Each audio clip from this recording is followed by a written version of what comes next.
10 News begins with breaking news. A La Jolla restaurant owner accused of raping 8 women has been found guilty of several counts, but the drama doesn't end there. Good evening, I'm Lindsay Pena. And I'm Steve Atkinson. Jurors came back with their verdict less than an hour ago. Our 10 News reporter Cassie Carlisle is joining us on this story. Cassie, the jury is not done deliberating as of yet. Yeah, not done deliberating. There are several counts that will be deliberated on December 30th. Now, I did see during when he came out of the courtroom, he did not have his head down. Again, this is after 35 counts were read. Let's let you hear a little bit of what it sounded like. Daniel Dorado, guilty of the crime of assault with intent to commit rape. 61-year-old Daniel Dorado owns Voce del Mare in Bird Rock, which is a restaurant. Now, he was convicted today of raping women after meeting them at a restaurant or a bar and spiking their drinks. Now, some women said that they met him for an interview, others from dating websites. The assaults reportedly occurred between 2009 and 2018. 8 women came forward to tell their account of what happened. In California, a felony rape conviction can put you in jail for 8 years, and I just got off the phone with his defense attorney literally 5 minutes ago, and she said that she doesn't know how many years he could face. She said it will be a significant amount, depending on whether or not the judge wants those to run concurrently or consecutively. For now, reporting live here at the courthouse downtown, Cassie Carlisle, 10 News. Cassie, thank you. We sent out a breaking news alert after the verdict was read. To get real-time news on your smartphone or your tablet, download our free app. Just go to the App Store and search 10 News. We also have new information about the chaos that erupted inside a Church's Chicken last month when a gunman opened fire. 3 employees were shot, 1 was killed. 10 News reporter Mimi Alcala is joining us. And Mimi, court documents lay out what happened inside that restaurant. Yeah, Lindsay, Steve, and Albert Lee Blake was identified as the shooting suspect through cell phone records, surveillance video, and witness descriptions. But through these documents, we're now learning what the people who were inside of this Church's Chicken saw moments before that shooting. That she was a good woman. She always smiled at people. Maribel Ibanez was loved by so many people, now greatly missed by her family and friends. Newly obtained search and arrest warrants reveal what she went through during the final moments of her life. One witness, an employee at the Church's Chicken, says she was working as a cook, standing a few feet behind the counter when she saw a man starting to argue with Maribel. The man was attempting to use a fake $100 bill to pay for his food. When Ibanez wouldn't allow it, the witness says the man became upset and left. But according to that cook, about 10 minutes later, the same man, now identified as Albert Blake, returned to the restaurant, stood in line with both hands inside of his sweater. That's when Ibanez turned around to the kitchen and, according to the documents, said, quote, "He is back." The cook then heard 3 loud pops. Maribel was killed and 2 other workers were injured. The cook said she dropped to the ground and pretended to be dead. She got a good look at the suspect's face, and so did a number of other witnesses, all giving a similar description, including a 12-year-old girl who was standing in line in front of the suspect. The girl's mother ran into the business when she heard the loud gunshots. According to investigators, the 12-year-old girl called 911. And we're still going through all of these documents, but coming up new at 6, we'll have the mental health issues that the suspect's wife says he was recently dealing with. We're live in Otay Mesa West. Mimi Alcala, 10 News. Thank you, Mimi. In about an hour, presidential candidate Bernie Sanders will begin his immigration rally in San Ysidro. This after last night's Democratic showdown in L.A. Thousands of people have been gathering at the Athletic Quad at San Ysidro High School to see Sanders. This is also part of a multi-city tour of Southern California going on since Monday. The candidate will be heading up to Venice tomorrow, along with New York Representative Alexandria Ocasio-Cortez. A giant hole in the back of a Carnival cruise liner is not stopping the crew from heading back out to sea.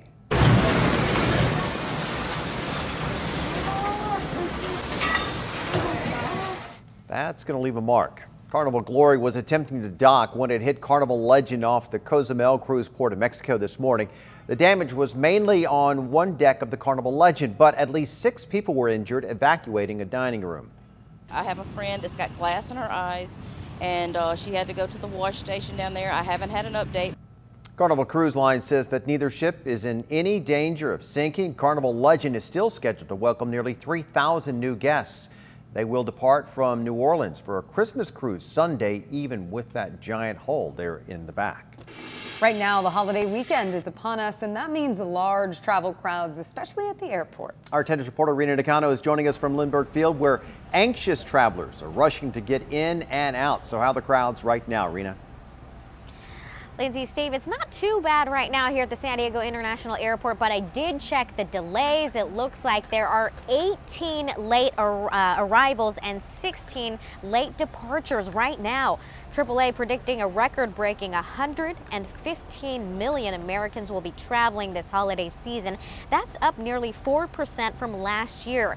Now, of that, nearly 105 million people will drive, 7 million will fly, and nearly 4 million will take the train, bus, or cruise ships.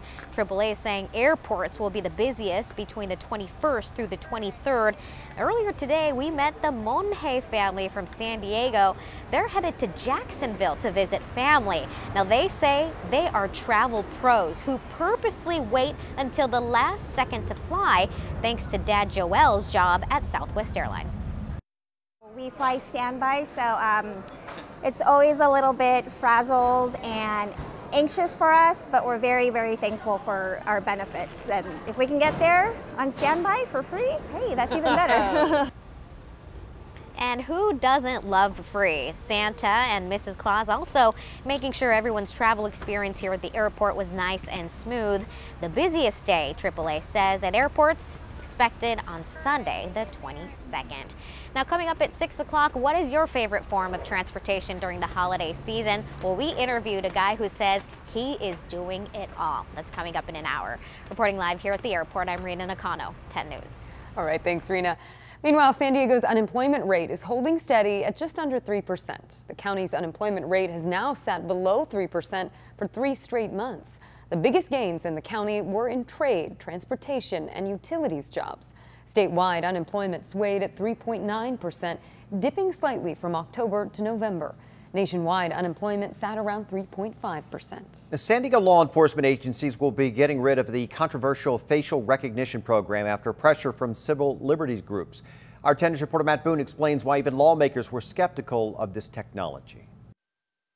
While it's used by law enforcement, the actual facial recognition database is operated by SANDAG, known as the Tactical Identification System, or TAC-IDs. Police in the field can use the app to take photos of people they've detained. It then cross-references with hundreds of thousands of photos in the county jail's database. It can give them a pretty instantaneous match as to who or what that person is, supposedly. Dustin Cron is the director of CARE San Diego, which has joined a coalition to fight against facial recognition, saying studies have shown it can lead to false positives. Facial recognition technology isn't at a great point where it actually even works effectively for all people. This was troubling to some state legislators who earlier this year passed AB 1215. In the bill, they wrote the technology, quote, has been repeatedly demonstrated to misidentify women, young people, and people of color. I have to tell you, it does scare the bejesus out of me. At the SANDAG public safety meeting today, they announced they would be complying with the state law, dismantling the TAC-IDs program. This bill takes effect on January 1, 2020, and will sunset on January 1, 2023. After that, Cron just hopes the public can create a citizen review board to make sure the technology isn't abused as it gets more accurate. Is this China? That's kind of a question that we're asking at this point, because if we're not clear with our people the type of technology we're using to police them, then we have to wonder what type of surveillance state we're living in. Matt Boone, 10 News. The California Police Chiefs Association strongly opposed the bill and argued that the ban threatens the safety of every Californian. 2 people are dead and 2 are injured in a workplace shooting in North Carolina. Police say 61-year-old Stephen Hazlip entered the sanitation building in Winston-Salem with at least 2 handguns. They said the shooting appeared to be a dispute between 2 co-workers. 48-year-old Terry Cobb was killed. The shooter was killed in a shootout with police. All the evidence we have is this shooter was targeting Mr. Cobb specifically, and I believe the other injury in this unfortunately was collateral damage. 1 police officer and 1 civilian were also shot and are recovering in the hospital. They are expected to be okay. There are new developments in the search for a Texas mother who disappeared with her infant daughter last week. Police say a body discovered at a home near Houston is believed to be that of Heidi Broussard. And an infant girl was found alive at the scene. As ABC's Trevor Ault explains, one person has been arrested. The search for missing Texas mother Heidi Broussard and her month-old daughter Margot appears to have come to a tragic end. Overnight, authorities descending on a house outside Houston, finding a baby unharmed, but discovering what they believe is the body of Heidi Broussard in the trunk of a car. The charges that have been filed at this point are 2 charges of kidnapping and 1 charge of tampering with a corpse. Heidi Broussard was last seen December 12th, captured in this surveillance photo dropping off her 6-year-old son at school. Her fiancé Shane Carey came home that afternoon to find her gone with no sign of a struggle and nothing of value missing from their home. She would never disappear. She is an amazing mom. She would never, we have a 6-year-old son named Silas, beautiful kid.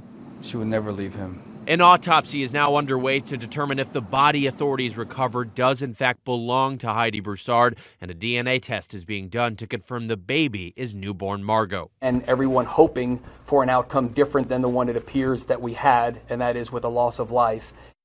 Authorities did not take questions at this afternoon's news conference because they say the investigation is still very active, and they also didn't identify the suspect, though they did confirm that suspect's being held on $600,000 bond.